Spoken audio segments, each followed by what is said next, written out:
Welcome back everyone, KitbashCarnage here. So today we're going to take a look at making and sculpting kitbashing some type of miniature, whether it be just some ideas that come out of our head. Also I have an idea of just grabbing some bits from a little bits box I got from the Bits Basher on Instagram, and just seeing what bits we get just by grabbing like a handful and creating something from them random bits that we end up getting. So I haven't really sculpted much in about 15 years or so. I did a little sculpture not too long ago, based on the character of the channel and just some other ideas from my head. So by using some green stuff and milliput, we made this little guy with a wire wraparound tail with a little claw there, and a few little more details, some nice little wide open googly eyes there, and a few horns. And then we just made some details in the skin to act as like hair and so on. It's not the best, but I do love the tail that wraps around the shoulder and acts as a little like appendage claw type thing that you can like grab a weapon or use to fight off the enemies. So I've just base coated them so far, yet to paint. But as we go along this channel, you will see I'll wrap up and paint them up. But enough rambling, let's get into the video. So for this video, we're going to need some thin wire for our base of our miniature or our sculpt. So in this case, I'm just using this that I got from a garden centre. It's used for holding small trees and stuff onto bamboo to hold them in place, to hold them upright. And then a few sculpting tools. I have some silicone sculpting tools here. You can get these for quite cheap. A hobby crafting knife and a snips. Now you can use anything with like a blunt edge. You can use to just manipulate the molding material you're going to use. In this case, milliput and green stuff. Oh, there's dropping stuff everywhere. So I just recently got some more milliput and green stuff in. So we're going to use these along with maybe a head if we pick it out of our head bits box. But basically what I wanted to do, like I said, is I got an order off of the Bits Basher of just a box of random bits. And I'm just going to see, can I grab a handful of random bits and just see what we can get. And whatever we do get, whether it be heads or guns, arms or anything, that's what we're going to see what we can create the miniature out of.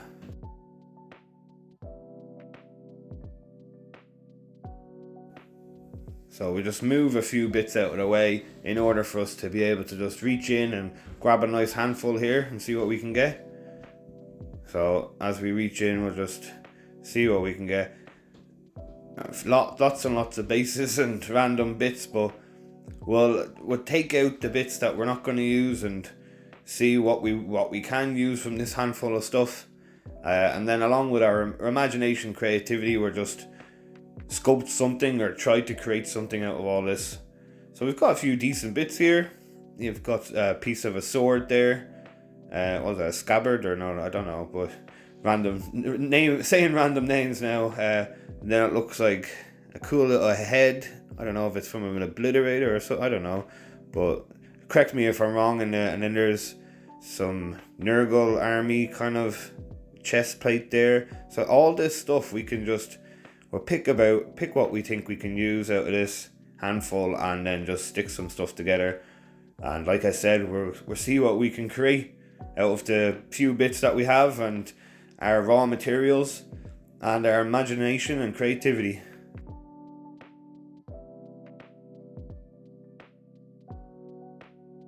So I'll get this box out of the way, and then we'll go through the individual bits what we got, and we'll have a closer look here, just so we can see what we're working with. So like I said, we have an I don't know if it's a death army or Death Guard army or chest plate there, or chest, and then two arms, looks like they're holding on to something, a bit of a sword, looks like a Tyranid arm, a few random bits, heads like I said that look like they're from an obliterator or something like that, a backpack, all these random stuff. We can and we will create something from it. That's what this journey is all about. That's what this video is all about. It's just creating things that we think might look cool, or that we just want to get out of our head, because the amount of ideas that have built up in my head over the years is unreal. So let's get to it.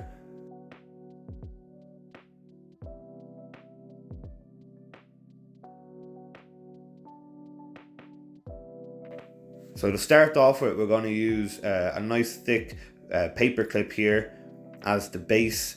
We're just going to put that into a cork here and use that just to build off of. This will be the main kind of skeleton of the miniature or the sculpt. Basically act as the spine and also something to work off of. And getting some milliput here. If you don't know what milliput is a 2-part mix of sculpting material basically.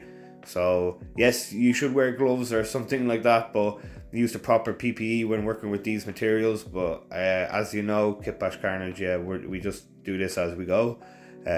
Don't do as I do as I say, or whatever the saying is. So we're just using our silicone tools here, manipulating the milliput into the crevices and making sure we have a really good bond with the materials, because this is going to be the foundation of the whole sculpt. So this has to be a very strong bond that we have here. So using the crafting materials, the sculpting materials, and making sure that the milliput and the plastic pieces and the paper clip all have a nice secure bond before we move on.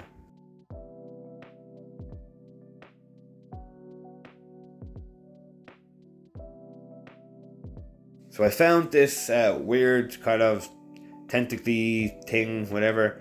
So I'm going to use that as the neck.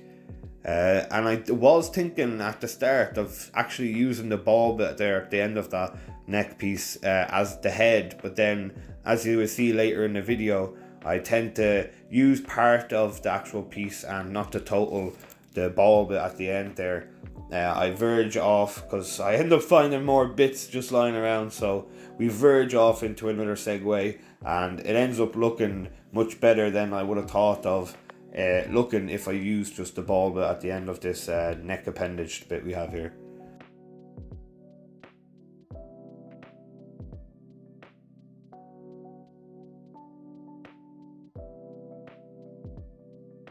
So this is the start of one of the tentacles. So in my head I had an idea of this being a kind of a tentacle driven monster. So it used to be like a picture like an ogre or a giant kind of monster, a troll of some sort, and then corruption has taken over and it has mutated its limbs, and its 2 legs have turned into mutated tentacles, but then also there's demon tentacles coming out of it, and this is how it slithers across the floor like an octopus type of thing, instead of walking with individual legs. So this here is the main support of the miniature, whereas the other tentacles that are going to be acting as more legs, they would just be for detail.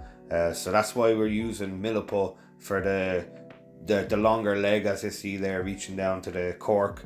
That's going to be a supporting leg.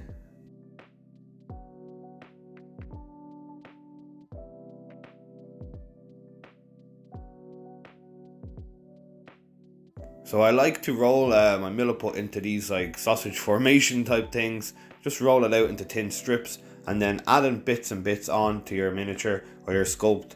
This is how you can control how much material you're using and also where it goes, because this is all wet, like none of this is dried. This is all during one session making this, so the drying time is literally just the drying time. I think the total footage I had was 80 minutes, so this whole thing was done during 80 minutes, all condensed into this 20-minute video.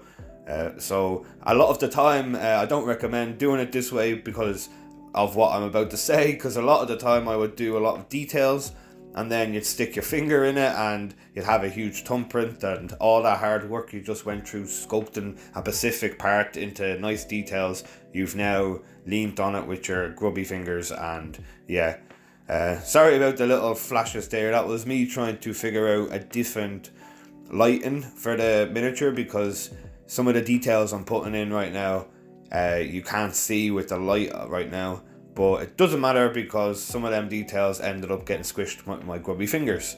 Later on, after in the next parts, when the miniature is finished, we will go over this with green stuff, creating our finer details. So the milliput is not, the details in the milliput aren't the final product. This is just like the skeleton, the base, before we then put like the muscle tissue, before we put the skin over it and create finer details in areas to highlight the effects that we're looking for.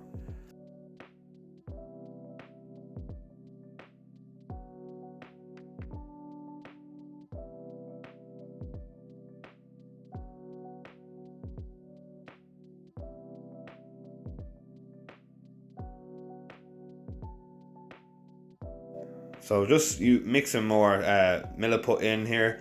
Like I said, use gloves when necessary, but making a nice material into this kind of sausage formations, and then using it where need be in order to create more detail and more appendages and whatnot. So using the same technique in order to create arms, and then we're sculpting then the hands, the hand that holds that sword, the part of the sword that we seen there, and all these processes step by step ended up making a figure or a sculpt that we actually are pretty proud of in the end.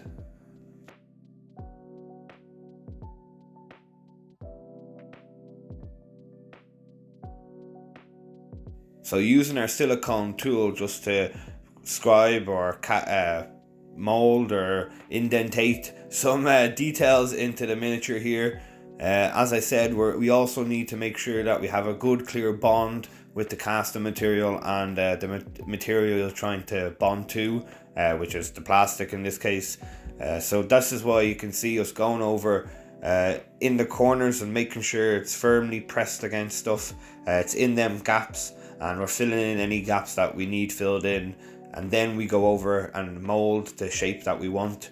And this is just like I keep on saying again and again, but it's a big step, because when using milliput it tends to harden, and if you don't create a firm bond, the milliput will majority of the time just pop off, because it's not joint to anything. It is literally like something hard, you putting something onto glass, it hardening, and then it just slips off, if that makes any sense. You need to create a bond, whether it be scoring the material to rough it up so it can stick to something, or wrapping it around something, or pushing it firmly onto the material, making sure the bond is firm and it's not a loose bond, because it will just slip off and all your hard work will just go to waste. I have came across this on so many occasions.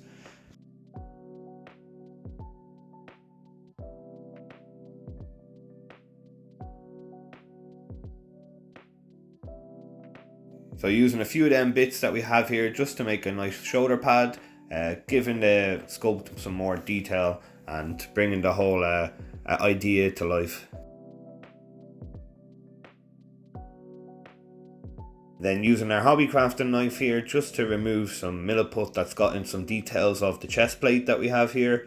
Making sure that we have as much detail clear from milliput, because when it dries and if it's creating a firm bond in them gaps of detail that we need or we're looking for, that's not what's going to make us happy in the end. Basically, you know, we're trying to use these bits for them details, so making sure you have a firm bond where needed, but also making sure that the milliput isn't in places and doesn't create a firm bond where you're not looking for it to create a firm bond. I hope all this makes sense.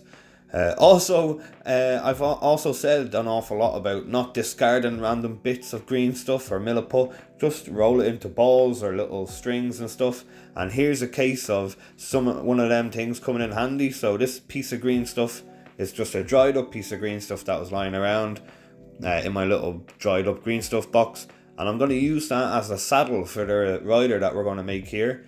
Like I said, it's a pure case of one man's trash is another man's treasure kind of thing. You know, people would throw these out and just discard it as waste material, but you can create something from these things.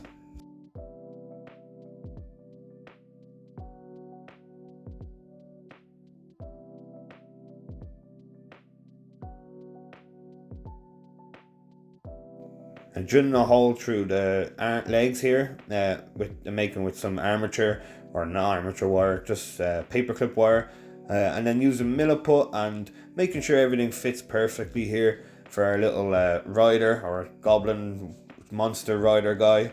And like I said, we're going with the flow here. We're not really having any plan. I just grabbed the bits and then ideas came to me as I was going along, and we're just going with the flow. So these arms that we found we're going to use as the rider arms. We'll eventually attach something so he can control this monstrosity that he's on top of.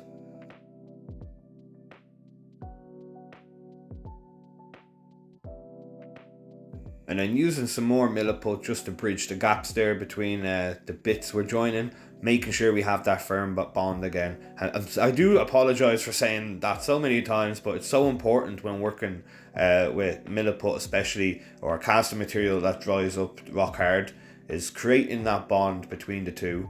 And on that subject, we use some green stuff. A lot of people know that the join between the two materials goes solid.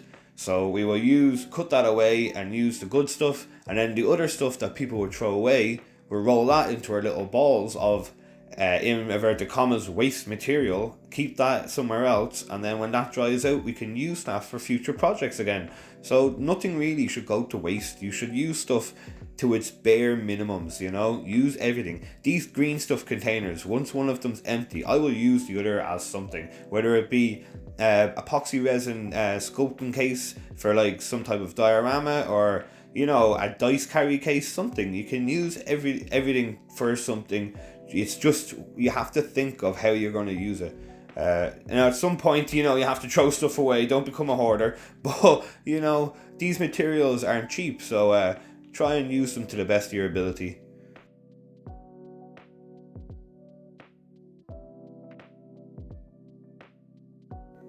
So case in point, that piece of waste material, here instead of rolling it up into a ball, we are using it as a little demon-esque kind of pus nodule thing that explodes from the back of this monster. And from here we're going to use this as an anchor point for all the tentacles and green stuff tentacles you've seen us just roll out there. And this is going to add to the whole aesthetics of this finished sculpt. So as you can see it coming along here, we used like an orcish, I think it's a Lord of the Rings ogre head or orc head or troll head of some sort. But yeah, you can just see it's all coming together, one step at a time, layer upon layer. These things will end up working out. It's just about using your creativity and using what's around you to make what's in your head or what your ideas are come to life. So I know I'm not really good at anatomy, so using this piece here, we're going to chop it in half and use the upper portion of the arm, and we're just going to use that for like a shoulder place. This, along with some more green stuff later on in more videos when we add more detail, will help with the aesthetics of the whole overall build.